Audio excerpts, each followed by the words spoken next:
অনেকে ভাবেন সকালবেলায় কি করব, কি দিয়ে শুরু করব, অনেকে ভাবেন কোথা দিয়ে শুরু করব, কোথায় গিয়ে শেষ করব, কি আসন করব, কি প্রাণায়াম করব।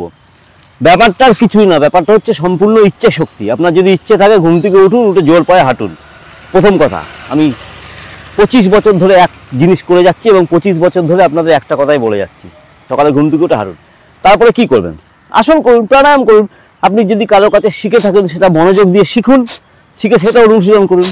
আর যদি মনে হয় যে কোনোদিন আপনি ফাঁকি মেরে দিয়েছেন, করতে পারেননি, 10 মিনিট সময় তো আছে বা 5 মিনিট, 4টে পুশ আপ করুন, যেটাকে আমাদের বলা হয় দণ্ড। ভারতীয় আমাদের ঐতিহ্য এটা, দণ্ড বৈঠক। 4টে করুন, তাহলেই হবে। প্রথমে কি? হনুমান দণ্ড। হনুমানজি যে শক্তিশালী তার প্রমাণ কোথা থেকে পাই আমরা ওনার চেহারা দেখে। ঠিক আছে, যে শক্তিশালী তার চেহারায় প্রকাশ পায় সেটা। তাহলে হনুমান দণ্ড দিয়ে আমরা শুরু করব, 4টে পুশ আপ করবো, লাস্টে করব টাইগার পুশ আপ, যেটা আমার নিজস্ব তৈরি। দেখুন, এই ডাউনওয়ার্ড ফেসিং ডগে যাবেন, এখান থেকে হনুমান দণ্ড। রেডি? ডান পা ডান হাতের বাইরে, পুশ আপ।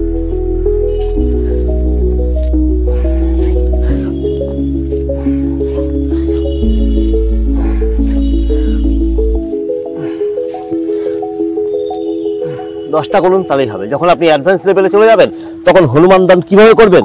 এইভাবে করুন। এই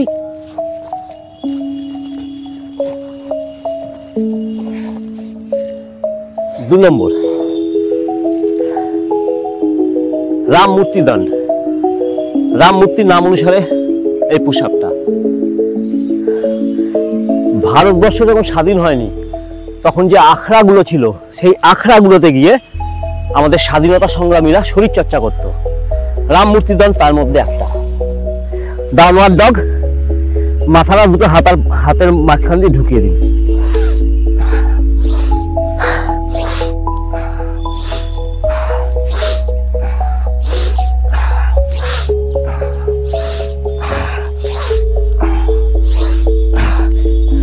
কটা করবেন?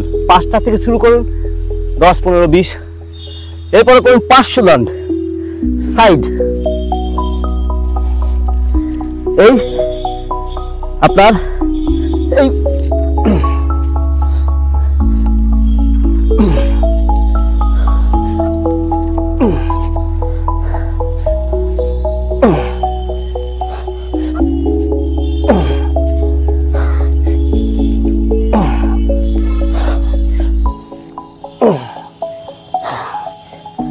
কটা করবেন? 5, 10, 15। Last but not the least, and this is my own invention.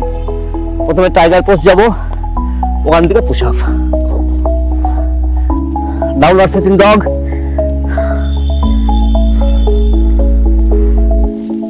Tiger, hold করুন এখানে, নাও পুশ আপ।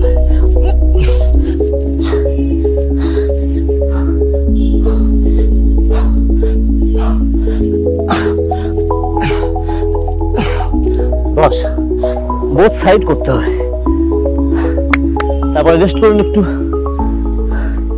তাহলে শুরু করুন আজ থেকে।